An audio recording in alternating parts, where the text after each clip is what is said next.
Welcome to episode 32, Style of Play Football, with myself, Theo and Kojo. As always, how you doing, man? I'm alive. And the reason I say I'm alive is because my kid decided to wake up at 4:30 this morning. Oh, And I thought it was I want a little cuddle thing because she climbed on top of me. I thought, okay, you just want to sleep. That's fine. That's whatever. No. She was awake. acting like, oh yeah. Anyways, I had my eyes closed, and then you feel someone's looking at you. I open my eyes, and she's right here. Right here. Asked me it's time to brush her teeth, it's time to get breakfast, and to watch Pocoyo. So that was me this morning, man. So, yeah, man. What you saying? I'm good, It's strange you talk about sleep, actually, because I tried one of them sleep mist. Is it a sleep mist thing? They're like the lavender thing. Never tried one before in my life, yeah. I thought, let me just try one, because I'm a bad sleeper. Like, if I wake up, I'm awake, then I can't really go back to sleep and whatever. So I thought, let me try this sleep mist thing. I think it's called a sleep mist. Put it on the pillow. Bro, I was conked out. I mean, fully. Someone could have robbed the house, I wouldn't have woke up. I was out for the count. And then I woke up. The only thing I'll say, I woke up this morning and I felt like groggy. Like I felt like I'd been out, like on a night out. It was mad. It's a mad feeling to wake up to. So I don't know what's in this little liquid thing, like the liquid thing. I don't know what's in there, but whatever's in there, it works. But then the next morning, you wake up and you just feel like you've been hit by a bus. Do you know what I mean? It's a weird feeling. But yeah, I'll take that over the 3 a.m. start, 4 a.m. starts, man, because it's a long day, man. Long day. But before we get into the episode, as always, make sure you subscribe, make sure you like the video, share the video, let me know your thoughts in the comments and what we're going to discuss. Get involved in the chat as well if you're here on the live stream. Let's start with, obviously, Spain versus England. 2-1, Spain winning the Euros outright eventually, and knocking out the favourites of the tournament somehow, the favourites. England in what was a very good final, I think. Let's be honest, I thought it had quite good sides to both halves. But what was your thoughts initially on the game, the lineups, and obviously Spain eventually going on to win the Euros? I mean, the lineups didn't surprise me on both sides. I think Spain had their winning formula. England had the formula that was helping them get through to the final, so they didn't want to change too much. I was hoping that he would be a bit brave with maybe a formation change, but him being Southgate. But obviously that didn't happen. But no, the game itself was a good game. I think it went how I expected it is what I want to say. How I expected it is how it went. Spain possession, keep the ball, England looking to counter, get the ball going forward.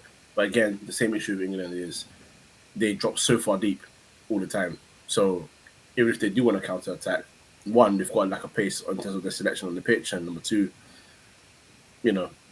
if your striker's being forced to come all the way back because the team is so far back when you're on the counter, you're struggling to find players that are going to help him go forward. And then Spain just did what they did and eventually just broke England down, got their goal. Cole Palmer came off the bench and did his thing.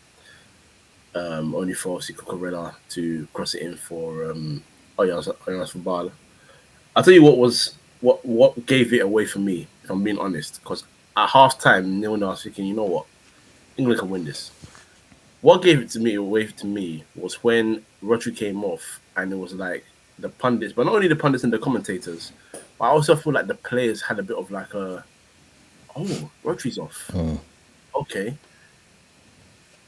They don't know about Zubimendi, sorry. He's good.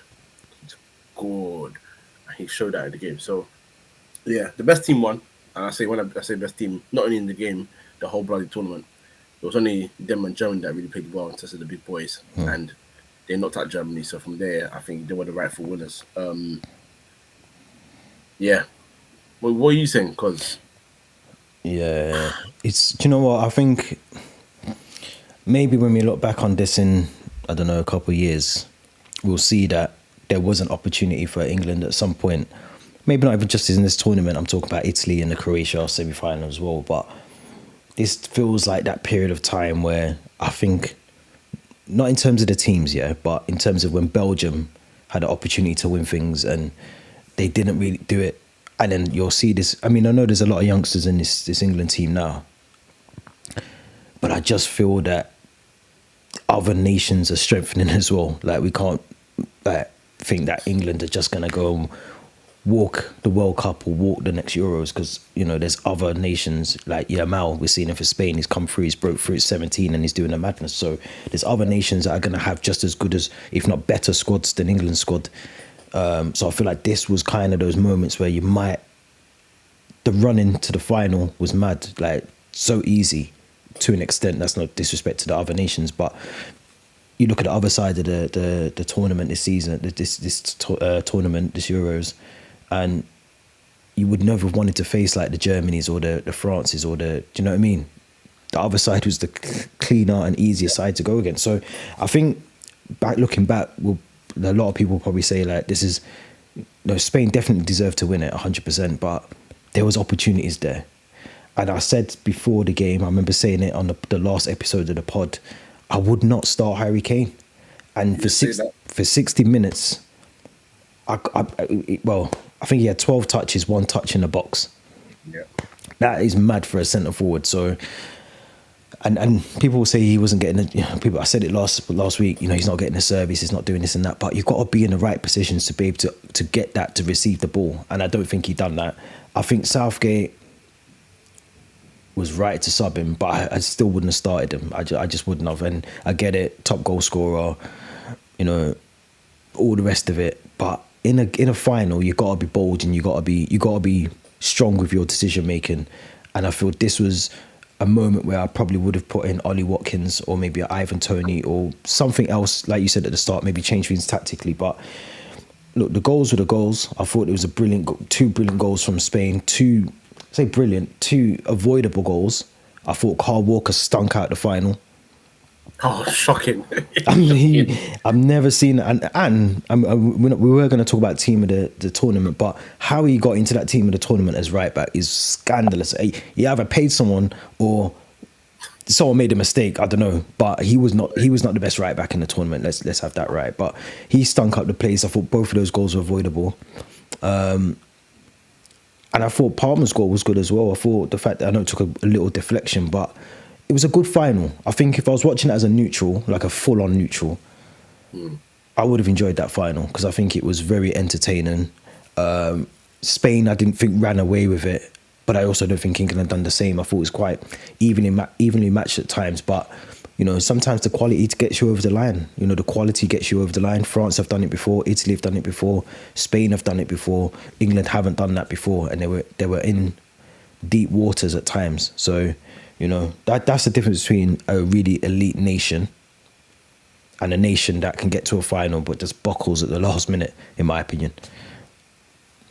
I was going to ask you a question. I know we're going to talk about Southgate, but obviously you're talking about Harry Kane and him not being in positions, which I agree with. He wasn't in positions to try and maybe cause a threat. But on that point, so England went behind, and then suddenly it looked like they just wanted to go a lot more forward to score.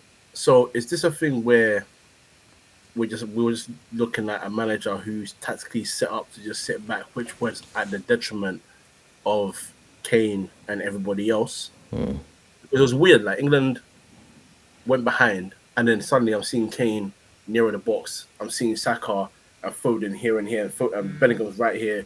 Mainly's a lot more forward. I'm thinking, okay, where was this for the first 50 minutes of the game? And then he goes off. Watkins obviously being a pure box striker, pure number 9. He's a lot more forward. Cole Palmer is someone that gets the ball and he drives forward with the ball. He'll dribble past 2-3 players if he needs to. Is it a tactical thing, or is it like what Cams and other people are saying now? Is Kane just falling apart?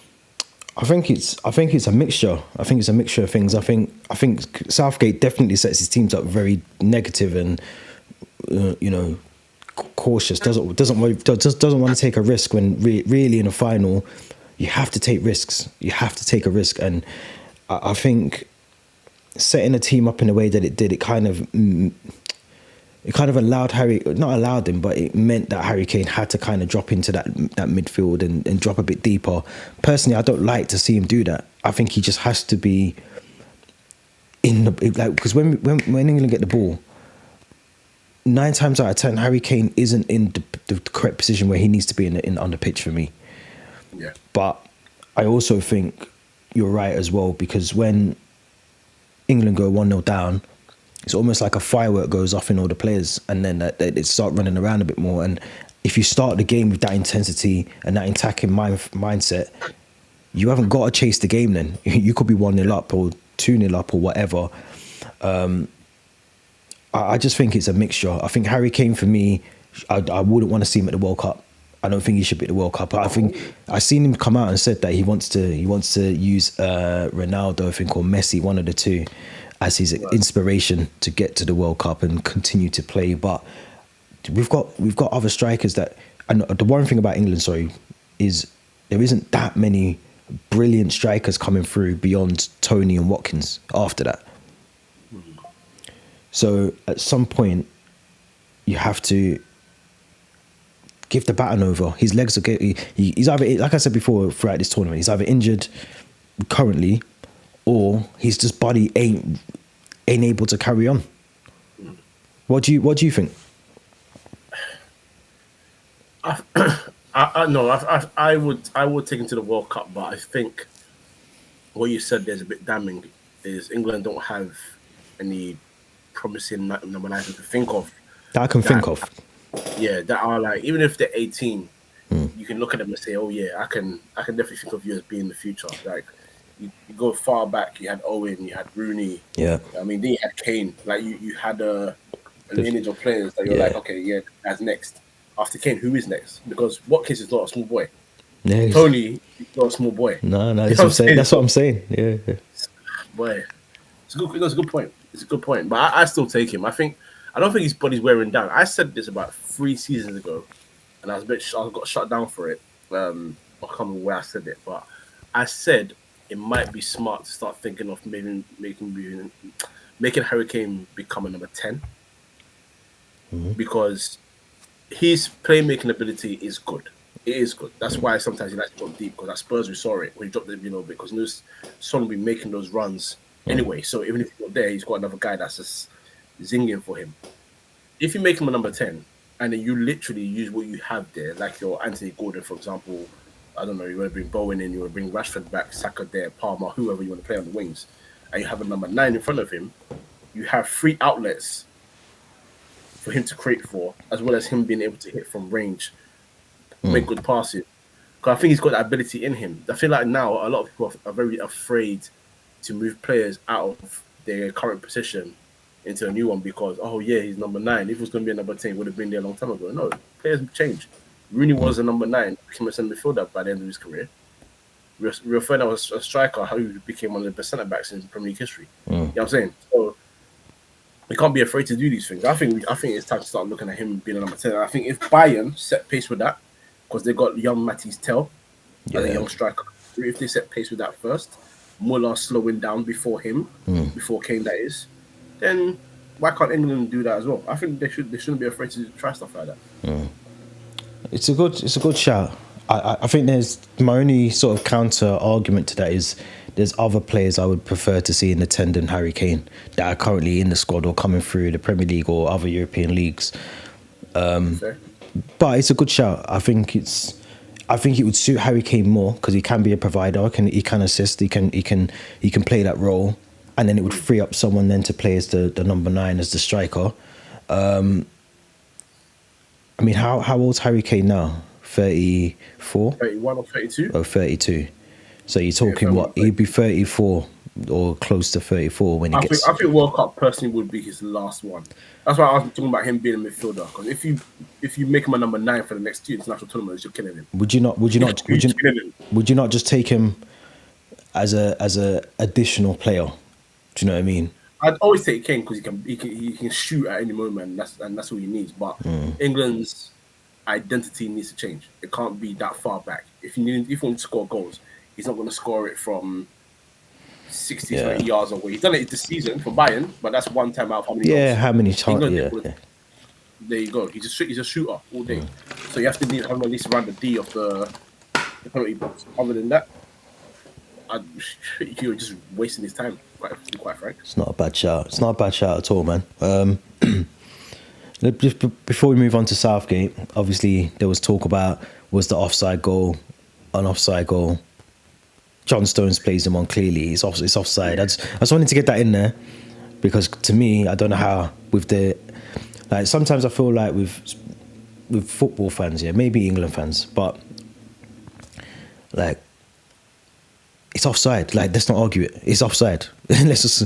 They've got an assisted offside thing now. The system's there. His knee is clearly playing him offside. Let's just move on. Let's just try and win a game like a normal team would play. And then no one was moaning about the officials when it was the Netherlands game. Oh yeah. Do you know what I mean? Yeah, so that was a luck that you get to the final, and then you know, it's just an offside. Let's just call it an offside. Flipping all. Gareth Southgate Monday decided he wanted to resign.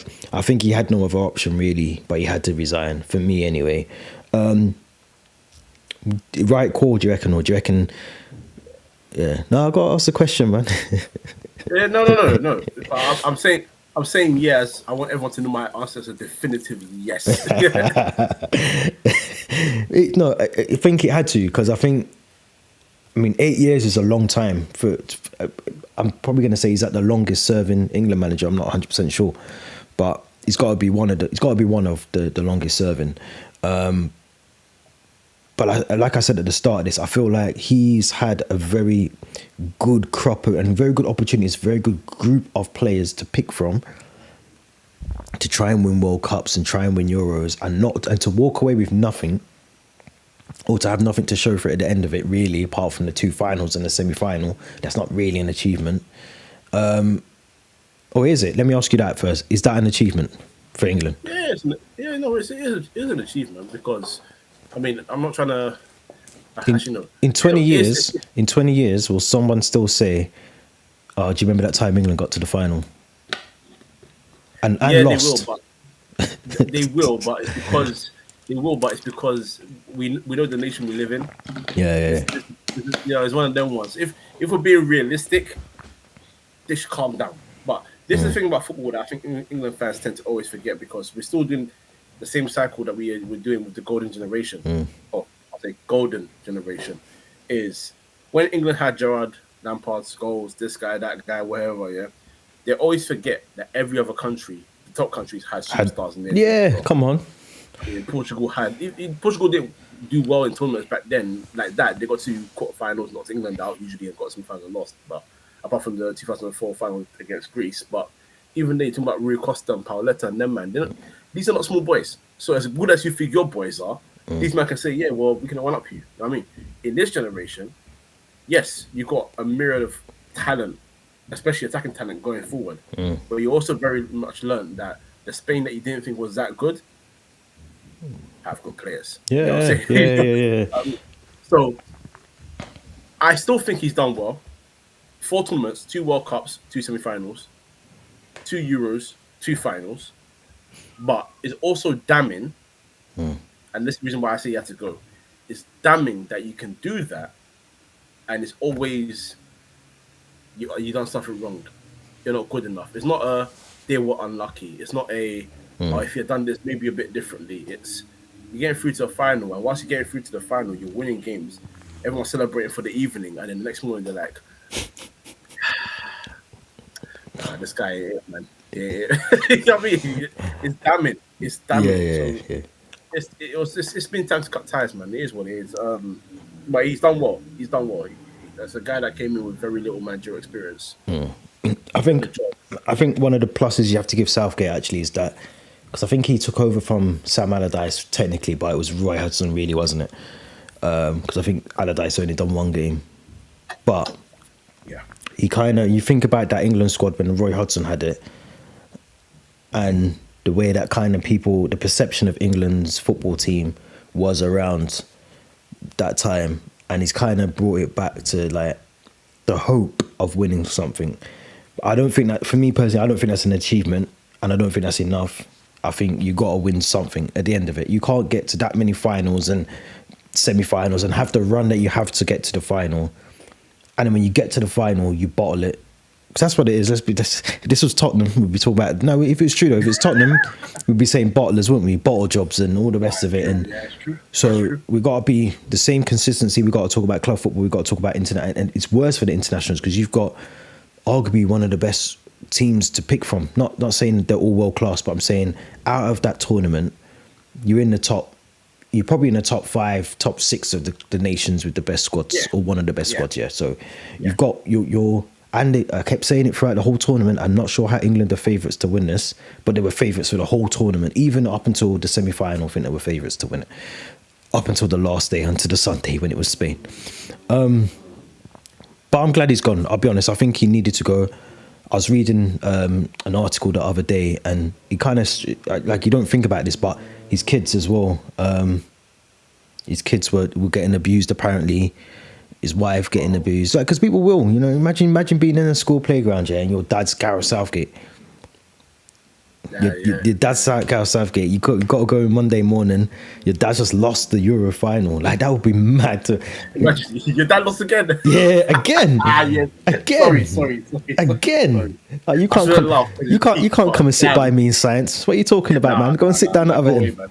Go away, man. Do you know what I mean? School, man. It should be a bank holiday. Yeah. So imagine the banter that must be running for him and his kids. So I get it, and I think as well, like, a lot of unfair criticisms come to him at times as well, Southgate. So, you know, there's been times when I think he's done the right thing, but he's still been criticised, and when he's done the wrong thing, he gets criticised. So he's damned if he does, and he's damned if he doesn't. So, but who do you think should come in next? Obviously, there's a short list of names: Eddie Howe, Maurizio Pochettino, Pep Guardiola, Jurgen Klopp, Graham Potter, Lee Carsley seem to be the 6 names that have been mentioned at the moment. But is there a name that you that sticks out for you that you think, yeah, could see him doing well with the national team?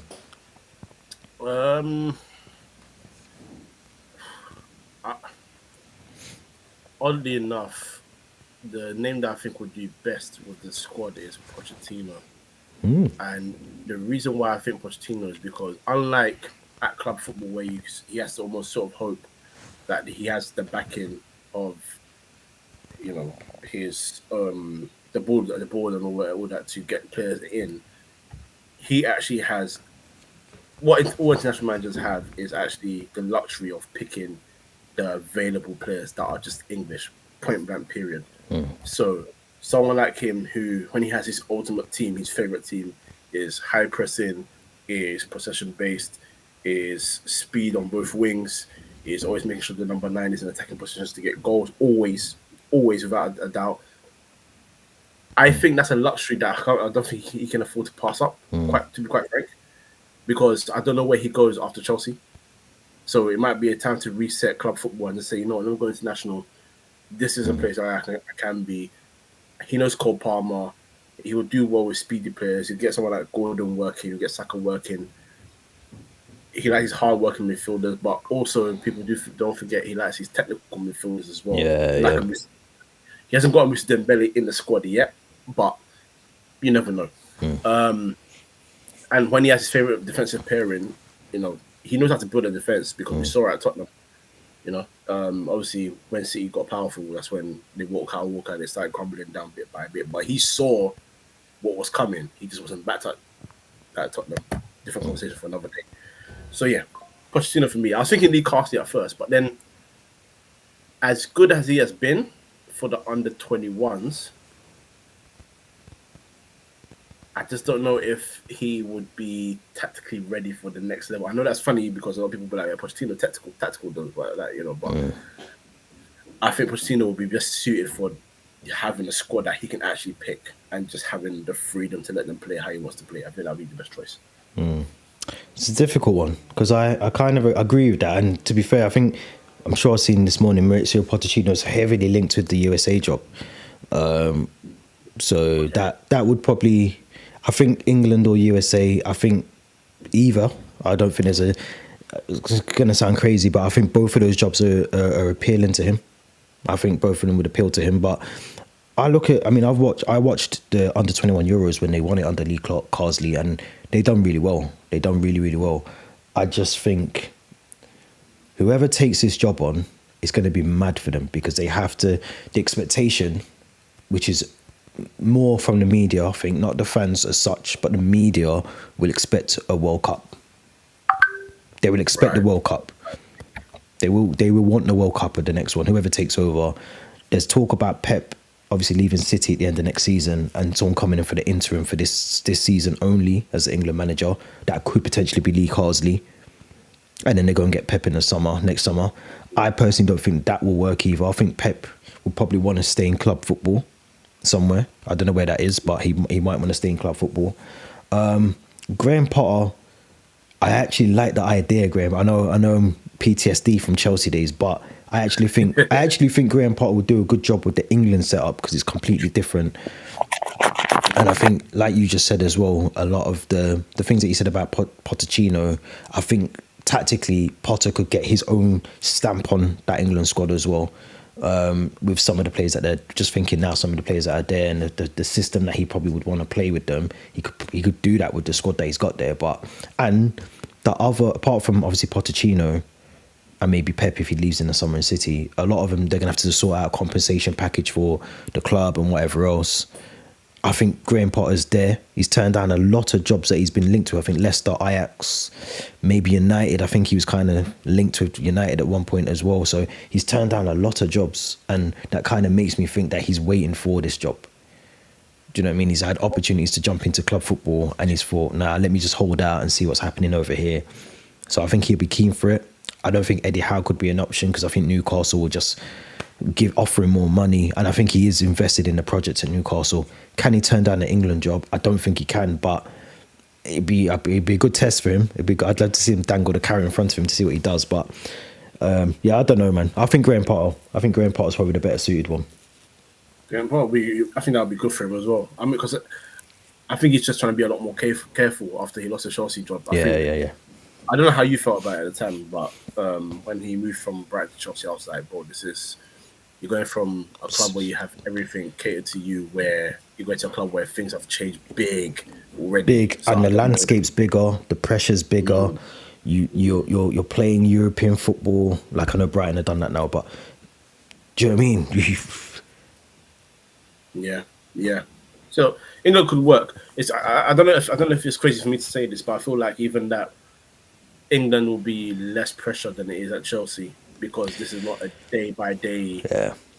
This is obviously your England manager day by day, but you're out the line. The games aren't day by day, are they? You're not seeing defeats every weekend. Exactly. And then you play 2 or 3 games and then they go back to their clubs. Yeah. And we don't see you until the next, there's rest periods you can really think about stuff. Yeah. And I think that's why it would work for him as well. I think because he'd have those rest periods and he's got more time to try and maybe it's a 50-50 because he's got less time with the players. So what you want to try and implement, you don't really get the time to do that every week in, week out. But then you've got more time to plan and try and get what you want the players to do perfected. So for me, I would go with Potter, but I can also see shouts for Carsley and all the rest of it. And Pochettino is another good shout as well. Obviously, I have a job at the moment, so he could probably get it as well. Let's move on because we had to reshuffle the agenda for the pod this week, man. Because obviously, I'll be honest, I haven't really been on socials this week.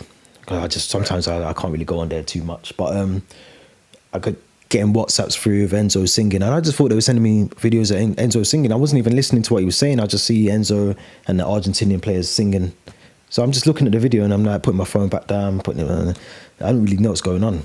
And then someone explains to me, no, there's a translation of what he's actually saying. When I looked and I thought, what? No, this is mad. So for context, apparently the Argentinian fans, obviously they just won the Copa America, and the racist chant that they're singing is aimed towards the French national players, due to obviously some of the players coming from other parts of the country and not really being born in France or the rest of it, and all this just nonsense. It's absolute. For me personally, it's like one of them things that, like, when I had the context of what the translation, I was thinking, who thought that was a good thing to say and record and put out to the world? Do you know what I mean? Like, you're the national team for Argentina. What's your thoughts? Give me your thoughts because it's mad. I'm disappointed, man. I'm so disappointed. But I say this, and in fact, I'm just gonna say it in my chest that country as a whole has a very strong history of horrible behavior, and just in fact racial behavior. To be quite frank, Yep. I'm not gonna give people a history lesson. If you literally go and Google and type in Argentina and black people, you'll get a breakdown. Believe me. That song was started obviously by Argentinian fans outside the stadium after they beat France, and I think a lot of it is because they were, despite, imagine you've won the tournament, so let's just think about my country and my players, but in fact because more so Mbappe stole the show, Yeah. decided to sing a very racist song. All right, cool, not cool, but cool, and then you beat Colombia in the Copa America a year and a half later. And what comes into your mind, the players, is that? That's the thing that's so baffling about it for me is you've beaten Colombia in the Copa America, and I'm not asking you to sing songs about Colombian players. I'm just saying this has nothing to do with Mbappe. This has nothing to do with the rest of the French team. Yep. So what on earth are you doing singing songs about them? And that song in particular, again, what is going on? But what this just means is, for me, it just shows that these guys sing songs like this behind closed doors, and then they go and post it on the Instagram story, and they think, yeah, it's all good, we'll be fine. But no, what we can't forget is that yes, Enzo is probably the main proprietor of this because it was on his story. But my guys, there are lots of Argentinian players in that video, and a lot of them play in the Premier League. So it's not just him. It's not just him that needs to be questioned about this. It's not just him that has to apologize. There's a lot of people that need to come out there with their chest and say, damn, I've really effed up here. I don't know how your club deals with this, if I'm going to be quite frank, because I see it in two ways, and then I'll sharpen let you go. I see it in two ways. I think, one, you could really have a riot on your hands with not only the French players, but anyone else that's black in general in that squad, because it's going to feel very uneasy working with him after that. And number two, how do you then deal with him? Do you phase him out and let him maybe talk to the players away from everything until they come to some sort of understanding or whatever? Or do you essentially sell what is a very high profile asset they spent millions upon millions on, because this is a very techie situation? We know what reputation Chelsea fans have, but always people forget that Chelsea have fans that are black, and quite frankly, these guys are not going to be happy watching him after knowing what he's doing and what he's done. So I don't know what. Obviously, you can tell me what your take is, but I'm very disappointed. I'm very disappointed, but I'm also not surprised. If you're from that country, I'm a bit 50-50 about you from the beginning. To be quite frank, to be honest. I'm glad you added that last bit then about not being. I'm not surprised. I'm really not. Like, I'm not. I nothing when it comes to racism. There's not much that surprises me anymore, which is sad because it should surprise me. But because we live in 2024, we live in England. Like, what shocks me is that, like I said at the start of this, is that you're a professional footballer representing your country, and somehow you thought that was the sensible thing to do. Like, that's nuts to me. But the racist side of it, the racial side of it, to me, that doesn't shock me, because I walk down streets in London, Birmingham, Liverpool, Manchester, and at some point I probably walked past 20,000 racists in my lifetime. Do you know what I mean? Yeah, So racism is all around me every single day. Like, it's just around me. I'm in the shops, I can see someone staring at me. I know what he's thinking. So it's there. But I think from the player and club situation,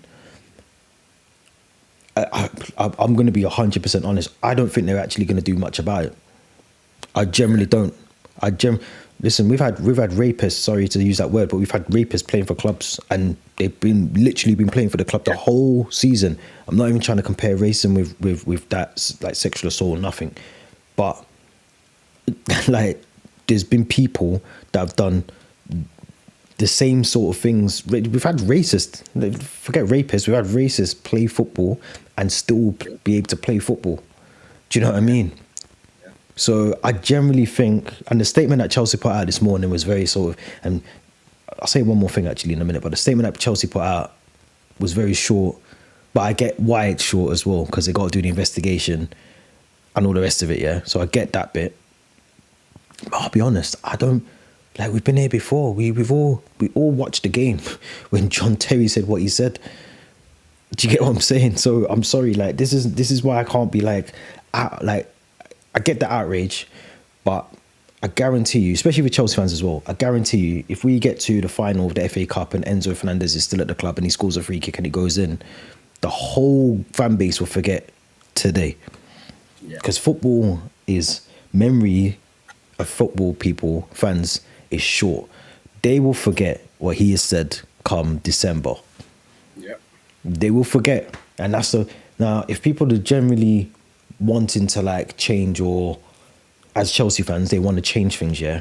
And Chelsea say, look, we're going to keep him. We've had discussions, Fofana, because Fofana, you've seen Fofana's tweet as well. So Fofana, he's apologised to him. He's apologised to all the other Chelsea black players. Or the whole Chelsea squad. Just apologised, yeah? But mainly to the black players. If they do that, now Chelsea fans, if they were serious, they'd stop going to matches.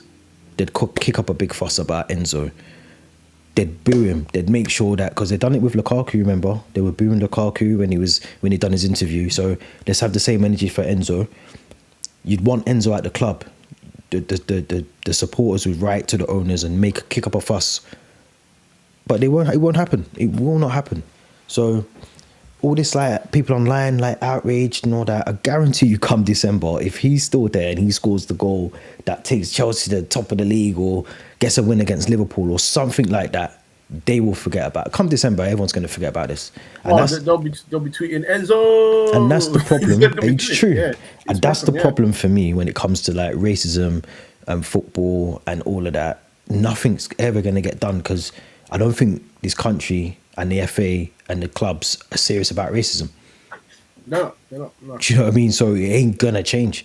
So that's why I kind of try not to give my opinion on it too much online and stuff like that, because I'm just seeing people outraged. And if I ask them, what are you actually outraged by? They'd probably tell me. But then if I ask them the same thing 6 months, they probably wouldn't be outraged anymore. Do you know what I mean? Like, it's like a short-lived outrage. Like for me now, Enzo, I'll never talk about that guy in good ever good again. Do you know what I mean? Do I even talk about John Terry still? I probably do every now and again, but both of them, you look at them different now. Yeah. Do you get what I'm saying? Because you know what they are. You want to talk about their footballing ability, okay, cool. When you talk about them, what do you think of it? Nah, he's a dickhead. If you got ran over tomorrow, you got ran over, simple, that's it. That's the end of the conversation. So I don't know, man. I don't know. It's going to be interesting because obviously he's got to come back. I think he'll have like an extended period in it away from the club, obviously because he was at the Copa America. But I think he's joining up with the squad in about 2 weeks, I think, in America. So it'll be interesting. Personally, for me, I would try and sell him. But I've got a quick question for you. Who's going to come in for him? And the club ain't going to want to take a loss on the money that they paid for him. So who's coming in for him? Well, that's the thing. I don't know because you spent, what was it, 100 and something mil, yeah. 100 something million. You gave him a long 8 years. I think he's 3 years or 4 years into his 8-year deal. And I think they extended it for another year. I'm pretty sure they did. There you go. Obviously, he's definitely going to be on a huge wage. Yeah. Like, it's such a difficult sell because by the books, if you just say, oh, he did this, so we're going to sell him for £30 million, it would just never look good on the club. It wouldn't happen. It wouldn't make sense. The financial deal just wouldn't make any logical sense. And I saw someone, I ignored the tweet, but I saw someone obviously say, oh yeah, but like Man United selling Mason. Yeah. That guy. And I was like, well, I didn't reply to it, but I spoke out loud and I said, basically the difference is they didn't invest in him as a signing. He came through the club as academy. Yeah. So whatever you sell him for is a profit. It doesn't matter where he goes. You could sell him for 12 mil. You still made money off him. Do you know what I mean? There you go. And the reason why we're talking about it like this is because what people need to realize is, yes, we are not very happy with the behavior of these guys, but they're assets. They're assets, and that's what clubs see them as. They're assets. That's why Man United are trying to get 30 million euros for Mason Greenwood. And that's why Lukaku's still on the books, though. That's why I've been trying to tell people from when that thing came out with Lukaku. I remember saying he ain't gonna get sold for no cheap money because we signed him, and he kicked a ball for half a season, and then what happened, and then the reason he's still with us is because the club are still trying to get his value back up a little bit. So the 30 million is probably, or 35 million is the best we're probably going to get for him. Clubs were offering us 20 million a season or two ago. So, do you know what I mean? It's but yeah, the Greenwood thing's a good example of that. Do you know what I mean? It really is, because go and ask, where was he last season? Villarreal. No, he was at Getafe. Getafe, sorry. So when he was at Getafe, go and ask them. They probably celebrated him and cheered when he scored the goals. Yeah, they did. And Marseille, I know there's a bit of uproar with Marseille at the moment. I don't think the president wants him there, or someone doesn't want him there. But if he goes there, which it sounds like he's given the green light and he's going to go and have a medical, the Marseille fans will just cheer him on, because fans are fickle. He starts scoring and they'll be happy. Fans are fickle, man. So and then in about 2 or 3 years, he'll be bought by maybe PSG, and then their fans will not even remember it as well. And this is what I mean. When things like this happen, everyone has to take a stance on it, the same stance. Do you know what I mean? And boycott the games, or do you know what I mean? Do something that's going to impact the clubs, because until you do that, man will dash a banana at him and carry on playing football. Do you know what I mean? We've seen that one as well. We've seen Vinicius Junior crying coming off the pitch. We saw Saka getting the monkey emojis. Now we're seeing Jude Bellingham, the scapegoat. Remember I was saying to you before the tournament, I said as soon as England lose, the first person they're coming for is Jude Bellingham, because he's been the poster boy. And as soon as you become the poster boy, the first person they're going to drag down is Jude. And when I went online Monday, I think I tweeted you, and I said, he deserves the criticism, but not the bullshit, the lies and all that. He doesn't deserve none of that at all. Which we'll talk about on another pod, actually. We'll talk about Bellingham on another pod. But before we wrap up, Mbappe, Mr. Kylian Mbappe, kissing the badge, 85,000 at the Bernabeu yesterday. Looked like a movie, I can't lie. Do you know what? It's the first time I've seen Mbappe actually proper happy. Bearing in mind how much was he on at PSG? He was on like what, $500,000 a week or something stupid like that. Nah, the first time I've seen this man actually smile, genuinely smile and look happy was when he was coming out the Bernabeu to be presented yesterday, man. But how do you think they'll do next season? And I don't mean obviously they're going to do well, but I mean, how are they going to be able to fit in all of their players? Because obviously Mbappe will be the main guy going forwards. I think Bellingham was playing there most of last season anyway, so that's kind of frees him up to play his proper role. But they've got Endrick, they've got Rodrigo, they've got Vinicius Junior, they are building a squad. Yeah. What I want people to remember is Madrid essentially signed him to be the direct replacement for Benzema. Yeah. They lost Benzema, didn't have him on there for a year. Hoslu was a stopgap. Hoslu did a great job, and then he left. He's gone now, so that's fine. But they've got their perfect number 9 in. There's nothing to worry about this whole Endrick coming in, the Rodrigo and what's his name, Vinicius. Yeah. Because I think they'll fit them in just fine. What people forget to always remember about Real Madrid is, and especially if Ancelotti is still at the helm, is they know how to work the balance of the squad perfectly, and they know how to rotate the team well. So Mbappe will be a short player, Vinicius will be a short player. But there'll be times where they'll also be rested. There'll be times where they get dropped. Endrick can come in. Endrick is still a kid. Yeah. Regardless of how good you think he is, he's still a kid. Rodrigo has the right side unlocked, but even when he's injured or he's out, you've got Valverde there. There's a lot of fluidity. There's a lot of options in the team. That was what makes a squad. People talk about that and they're like, oh yeah, but egos are everywhere in football. This is about how you manage them. Yeah. Mbappe that's coming off the left. Yeah, well, I think Real Madrid has shown in the last 3, 4, 5 years that they're very fluid. Vinicius goals don't always come from the left side. Rodrigo's goals don't always come from the left side. Benzema can score from anywhere. Like, they've built a squad for the future. This squad's there for the next 5 years. when I say 5 years, because I'm sure at some point it will remix a little bit. But that's what it's there for. And Mbappe's going to do great, and the rest of the team will do great as well. They'll fit everybody in fine. So I'm not in the slightest bit worried. And I don't think they've lost any balance. Bringing in 2 forwards doesn't upset your balance. If you change the midfield a lot, that upsets disruption. Your balance. Yeah. So they've lost Kroos because he's retired. But at the same time, they were sort of slowly phasing them out anyway. Jomi's been playing games. Valverde, Camavinga, obviously Modric is still there. Yeah. Bellingham, like they're fine. They're good. So I'm not even worried for them. I think they'll be fine. Champions League next season. I told you, bro. Every year, without fail, when someone asks me who's winning the Champions League, I always say, "Well, Destiny." It's just destiny. Yeah. No, it's mad. It is mad. I'm looking forward to watching Real Madrid next season. I think even with or without Mbappe, they're a force to be reckoned with. They're one of the best. Do you know what I mean? And I love watching them. And I think I love seeing the demise of Barcelona and the rise of Real Madrid. If I'm honest, I just don't like Barcelona, and it's just one of them things. But no, I think they'll do well. I think, I think they're building a lot. And Trent's eager to get there as well. I'm hearing. Oh, well, his contract expires in the next summer, isn't it? So they either lose him on a free or they let him go this summer. So apparently, from what I'm hearing online, a lot of talk about Trent being keen to go to Real Madrid, which will be interesting because obviously Carvajal's still there. I think he's 32 at the moment, but obviously I think Trent's only 26 or something like that. So he's got a bit of age on him there. And maybe Carvajal, maybe Saudi calling for Carvajal next season. You never know. But that'd be interesting as well. Imagine they get Trent as well. So interesting times at Real Madrid. Interesting times. Maybe a job for Poch. You never know if Ancelotti decides to hang his. He dreams, man. He dreams, man. That's not happening.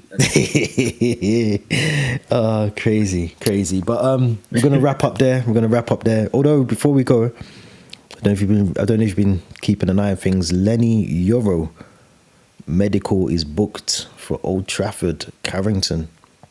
Yes. Oh, so we have got him. Yeah. Right. So David Ornstein, literally 41 minutes ago, tweet to say that he's flying to the UK to take a medical, finalise personal terms, as Manchester United push to complete the signing of a Lille 18-year-old defender.